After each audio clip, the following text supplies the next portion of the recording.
Atualmente, as forças ucranianas estão realizando ataques não apenas contra Moscou e São Petersburgo, mas também contra a península da Crimeia. Agora, eles estão tentando isolar completamente a Crimeia. Na Crimeia, já foi confirmada uma taxa de fuga da população. Hoje, vamos analisar esse assunto com mais detalhes. Antes disso, se você quiser receber as notícias internacionais mais rápidas do país, por favor, inscreva-se no canal Census Studio. Atualmente, a Ucrânia está sendo avaliada como tendo vantagem na guerra. A Ucrânia continua realizando ataques aéreos ao território russo e, ao mesmo tempo, atinge persistentemente a península da Crimeia. Desde junho, as forças ucranianas têm usado drones para atacar todas as principais instalações da Crimeia. Eles estão concentrando ataques em instalações de energia e infraestrutura ferroviária na Crimeia. Imediatamente, na base de petróleo de Semikolodeskaia, na Crimeia, os estoques de combustível fornecidos às forças russas foram cortados devido aos ataques aéreos ucranianos. Para bloquear o fornecimento de combustível vindo do território russo, eles também estão atacando o terminal de petróleo do porto de Feodósia. Mas o problema é que esses ataques aéreos não estão limitados apenas à península da Crimeia. Eles estão acontecendo em toda a Rússia. A Agência Internacional de Energia estimou que ataques ucranianos interromperam temporariamente mais de 20% da capacidade de refino da Rússia. Você pode questionar se o transporte terrestre seria viável, mas a Crimeia não é autossuficiente e depende sempre de suprimentos externos. Mas as forças ucranianas continuam atacando a península da Crimeia e, ao mesmo tempo, atacam as rotas que conectam a Crimeia ao exterior. Existem 3 principais pontos de conexão.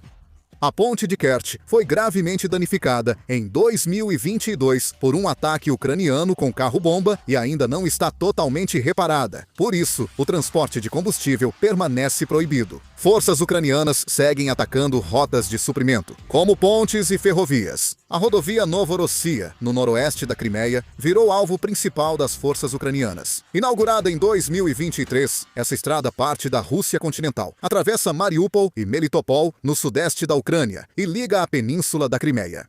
No entanto, drones das forças ucranianas continuam circulando e atacando caminhões que seguem em direção à península da Crimeia.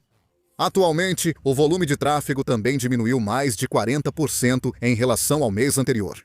A seguir, a ponte Chongar, que conecta Kherson à Crimeia, anexada pela Rússia, também foi alvo de drones. Por causa disso, a ponte Chongar foi danificada e o tráfego chegou a ser temporariamente interrompido. Por isso, atualmente, a península da Crimeia enfrenta uma grave escassez de combustível. Até o fornecimento de energia está ficando difícil. Medidas de racionamento de combustível foram implementadas e, atualmente, na península da Crimeia, dezenas e até centenas de carros estão alinhados em longas filas nos postos de gasolina.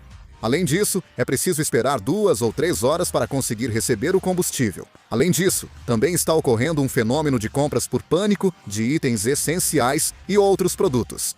Devido aos ataques frequentes na península da Crimeia, moradores estão fugindo. O Ministério da Energia da Rússia também emitiu um comunicado incomum sobre o combustível, afirmando que empresas de energia sofrem ataques aéreos inimigos mais frequentes, causando interrupções temporárias no fornecimento de combustível em várias regiões do sul. Isso ocorreu porque forças ucranianas seguem atacando instalações petrolíferas na Crimeia e na Rússia. Em resposta, a Rússia adota postura rígida. Sergei Lavrov, ministro das Relações Exteriores da Rússia, afirmou que seguirão com ataques aéreos em larga escala contra alvos que impactem a capacidade de combate e a infraestrutura militar ucraniana. De fato, as forças russas têm continuado recentemente ataques com mísseis e drones em toda a Ucrânia, tendo como principais alvos fábricas militares, instalações ferroviárias e instalações de energia. A mídia internacional está focada nos recentes ataques de drones de longo alcance realizados pela Ucrânia, com a divulgação contínua de cenas de ataques a Moscou, a península da Crimeia e a instalações de refinarias de petróleo russas. Os danos sofridos pela Rússia estão sendo amplamente destacados. Por outro lado, mesmo que os ataques aéreos das forças russas contra as áreas de retaguarda da Ucrânia continuem de forma rotineira, eles recebem relativamente pouca atenção. Assim, apesar dos ataques simultâneos no campo de batalha, a ofensiva da Ucrânia se destaca mais externamente. Há também uma razão pela qual a Ucrânia continua atacando a península da Crimeia. Desde que a Rússia anexou à força a península da Crimeia, em 2014, essa região está sob controle de fato russo há mais de 10 anos. No entanto, a comunidade internacional ainda considera a península da Crimeia como território da Ucrânia. Do ponto de vista da Ucrânia, também há razões claras para não abrir mão da Crimeia. A península da Crimeia é estratégica para controlar o Mar Negro, influenciando a segurança e o comércio marítimo do sul da Ucrânia. Os principais portos, incluindo Sebastopol, têm um valor significativo, não apenas militarmente, mas também economicamente. Zelensky, presidente da Ucrânia, declarou diversas vezes durante a guerra que pretende retomar a Crimeia por esses motivos. O governo ucraniano mantém a posição de que, se não recuperar a península da Crimeia, não será possível considerar que o país recuperou o território que possuía antes da guerra.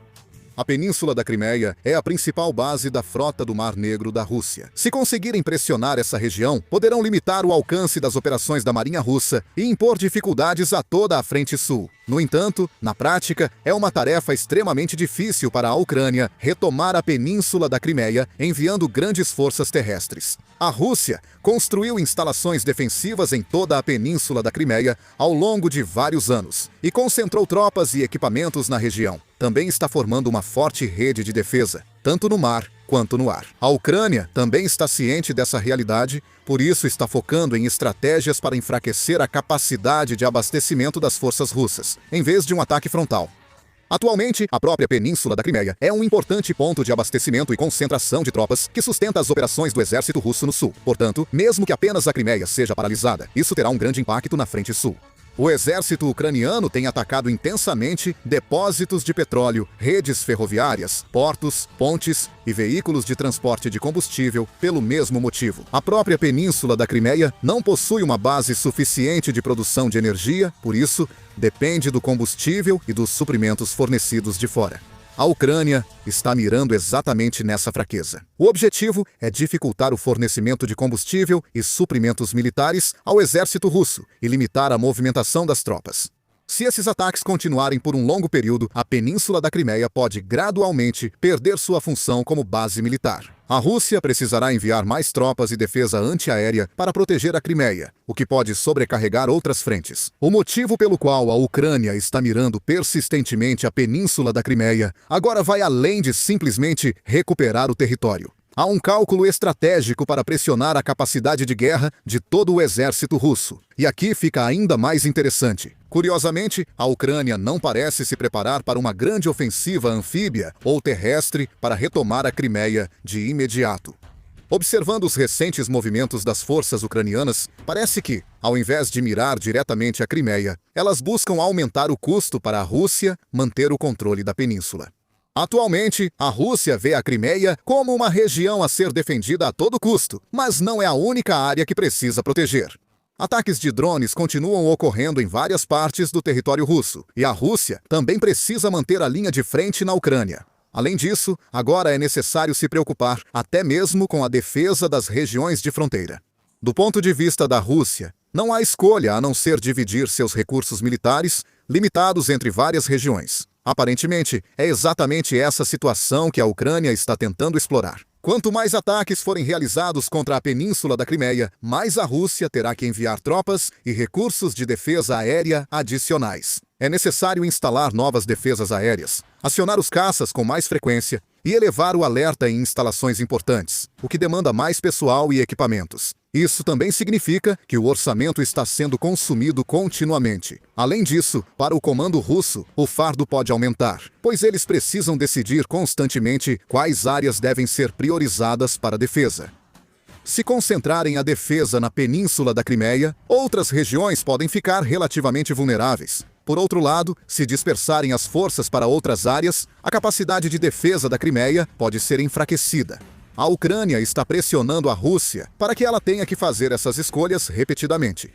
Entre especialistas militares, há análises de que, na guerra moderna, consumir continuamente os recursos do inimigo é tão importante quanto derrotar diretamente suas tropas.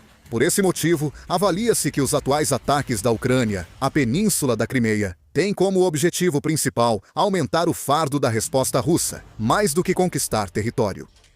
Se essa estratégia for mantida por um longo período, a Rússia pode se ver na situação de ter que continuar alocando recursos consideráveis, não só para a linha de frente, mas também para a defesa da retaguarda. O que merece ainda mais atenção é que esses ataques começaram a impactar a sociedade russa fora da linha de frente. No início da guerra, muitos cidadãos russos viam o conflito como algo distante, uma história que ouviam nas notícias. Isso porque os combates reais aconteciam a centenas ou milhares de quilômetros de distância em território ucraniano, e a maioria das pessoas mantinha sua rotina sem grandes mudanças. O governo russo também vinha administrando a situação para que os efeitos negativos da guerra não fossem sentidos diretamente pela população nos mercados e no cotidiano, a fim de minimizar o descontentamento social. No entanto, recentemente, o clima tem mudado.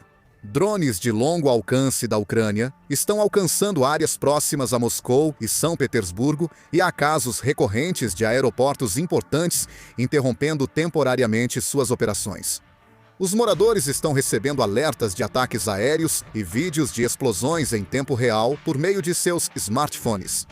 Antes, as notícias da guerra eram ouvidas apenas na linha de frente, mas agora começaram a se conectar com o cotidiano dos habitantes das principais cidades russas.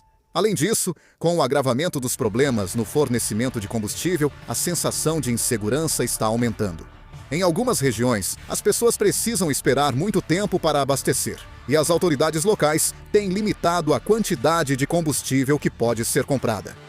Se esse fenômeno se prolongar, podem surgir dúvidas sobre a capacidade de gestão estável da retaguarda, que o governo russo sempre destacou, especialmente em uma situação em que não se sabe quando a guerra vai terminar. Se os transtornos do dia a dia continuarem a se acumular, é possível que ocorram mudanças significativas na opinião pública dentro da Rússia.